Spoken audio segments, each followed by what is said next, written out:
नमस्कार. लग्नानंतर होईलच प्रेम या मालिकेमध्ये आता जीवा शर्ट घालण्याचा प्रयत्न करत असतो, पण त्याला शर्ट घालायला जमत नसतं. तरीसुद्धा तो प्रयत्न करत असतो, पण नंदिनी ही बघत असते. नंदिनी म्हणते, थांबा, असू द्या, मी घालून देते. तर नंदिनी आता त्याला मदत करते शर्ट घालण्यासाठी. तेव्हा आता शर्ट घालून झाल्यावरती म्हणते, ह्या बघा, ह्या तुमच्या गोळ्या ठेवलेल्या आहे.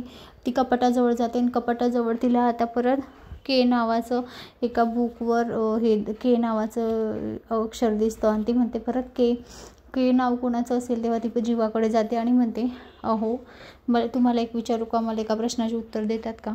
तेव्हा जीवा म्हणतो, विचारा की, बोला की. मग आता ती म्हणते, क नावाचं नेमकं कोण होतं. तुम्ही स्वतःला इजा का करून घेतली, स्वतःला त्रास का करून घेतला. तुमच्या इच्छावर टॅटू होता क नावाचा, म्हणून तुम्ही जाणलं का ते. तेव्हा आता जीवाला काय बोलावं काही सुचत नसतो. तो म्हणतो, काय करू काय नाही, असं त्याच्या मनामध्ये प्रश्न चालू असतात.